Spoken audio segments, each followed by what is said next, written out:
रोहतक से याद आया, भूपेंद्र सिंह, सीधे सीधे बात करते हैं, भूपेंद्र सिंह हुड्डा के पास में 37 एमएलए। एक तो मेरे को ये बताओ, कांग्रेस के एमएलए कितने को हरियाणा में?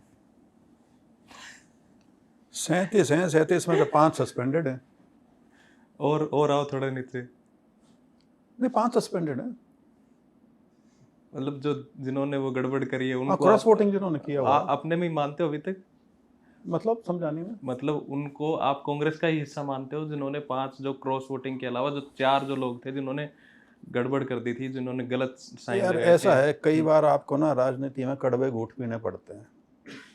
आप उनको पार्टी से निकाल दोगे, उनकी सदस्यता बनी रहेगी। पर्सनली सस्पेंड करके रख रखे हैं, उनको पार्टी के किसी कार्यक्रम मीटिंग में बुलाते नहीं। हाँ, कल को अगर असेंबली में कोई ऐसा मुद्दा आएगा जिस पे व्हिप जारी होगा, तब उनकी बहादुरी पता लगेगी। पर्सनली मिलते हो तो आप बोलते नहीं हो उनको? मेरी ज्यादा लोगों से मुलाकात है ही नहीं। भूपेंद्र सिंह हुड्डा जो हैं, जिनके पास 37 एमएलए और 4 एमपी हैं, और उनको आप, मैं सीधा सीधा पूछ रहा हूँ, कितना पॉलिटिकली डैमेज कर पाए इस यात्रा के थ्रू या राहुल गांधी के आने से?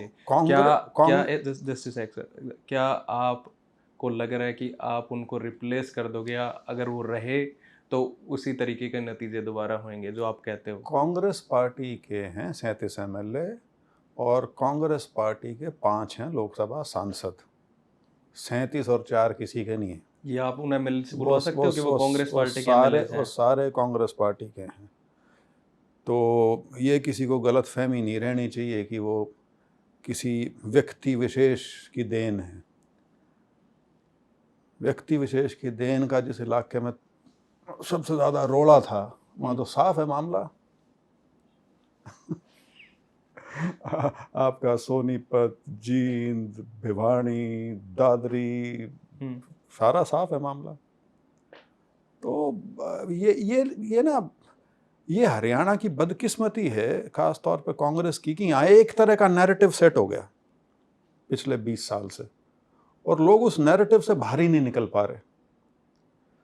तो यहाँ पे किसी को कमज़ोर करने की या किसी के बराबर आने की कोई होड़ नहीं है। लेकिन ये ज़रूर है, पार्टी को ये समझना बहुत ज़रूरी है कि आप 4 चुनाव में सरकार अपने आप नहीं बना पाए। 4 में इसलिए कह रहा हूँ कि 2009 वाला भी जो चुनाव था, उसमें हमारी मेजॉरिटी नहीं थी, 40 या 41 या कितने आए थे। तो 4 चुनाव लगातार ऐसे हो चुके हैं कि आप बहुमत नहीं ला पाए हो, और 3 में तो आपकी सरकार नहीं बनी। So if you want to persist with it, result will remain the same. Science का असूल है। साइंस तो यही कहती है ना कि एक ही चीज को उन्हीं पदार्थों के साथ बार बार वही एक्सपेरिमेंट करो और बार बार वही नतीजा निकलता रहे, तो हेंस प्रूव्ड। उसको 4 बार हो लिया, हेंस प्रूव्ड है। तो ये चीज कांग्रेस आला कमान को क्यों नहीं समझ आ रही? नहीं, आई हुई है, सब आई हुई है, सब आई हुई। तो इसीलिए आपको पुश किया गया? मेरे को पुश किसी ने नहीं किया। यात्राओं के लिए कोई पुश कर सकता है क्या यार, और वो भी प्रदेश भर की यात्रा के लिए? वो खुद का इनिशिएटिव होता है। प्रेजेंस जो राहुल गांधी की थी वो बिल्कुल, वो उन्होंने हमें मान सम्मान दिया इस बात का। End of course Rahul Gandhi अगर किसी प्रोग्राम में आएंगे, एक राजनीतिक व्यक्ति के राजनीतिक कार्यक्रम में अगर वो आएंगे, तो उसका मैसेज तो होगा। वो कोई सिर्फ इसलिए थोड़ी है कि आपकी पीठ तपतपाने आ रहे हैं कि बेटा बहुत बढ़िया काम किया। एक आपका क्रिटिसिज्म ये भी है, लोग ये कह रहे हैं कि चाहे इलेक्टोरल सक्सेस मिले ना मिले, पर कांग्रेस में अगर आप राहुल गांधी को कन्विंस कर लेते हो तो आपकी बल्ले बल्ले है। मेरा ऐसे सभी शुभ चिंतकों को एक सुझाव है, निकाल लो यार 2800 किलोमीटर की यात्रा, कौन मना कर रहा है? राहुल गांधी अगर राजी कर सकते हो इस माध्यम से, करो। उसका मतलब क्या, पार्टी के लिए काम कर रहे हो ना, फिर आपको कोई उंगली पकड़ के तो 2800 किलोमीटर पार करवा नहीं पाएगा। जो एक मान्यता जो आप पूछते हो बार बार, तो कर लो। और कुछ नहीं, अपने हल्के में ही 500-700 किलोमीटर कर लो। एंड उससे खुश कौन नहीं होगा? कौन सा पार्टी का नेता, यदि आप पार्टी के लिए मेहनत कर रहे हो, तो खुश नहीं होगा? तो बहुत अच्छी बात है। ये बात भी ठीक है।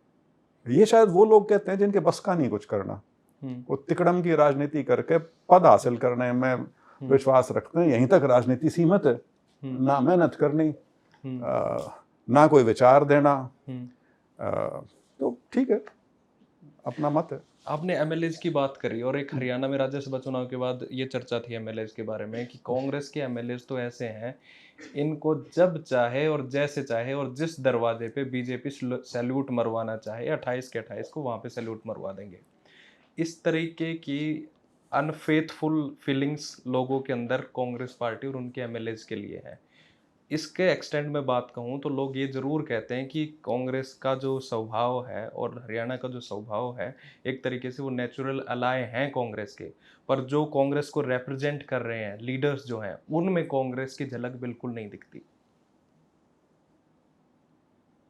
एमएलएज भी और बड़े लीडर्स भी। इतना स्वीपिंग जनरलाइजेशन तो नहीं कर सकते, लेकिन इतना ज़रूर है कि जब करीब करीब 1/4 पार्टी आपकी राज्यसभा के चुनाव में सरक जाए तो कहीं ना कहीं गड़बड़ तो कोई बहुत भारी है।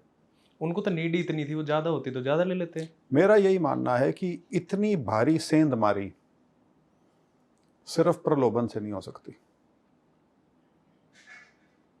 तो बता दिया, प्रलोभन से अकेले नहीं हो सकती। तो और क्या चीज जरिए होते हैं उसके? साजिश होती हैं, जैसे और राजनीति में बहुत होती हैं, हम्म, पहले भी हुई हैं।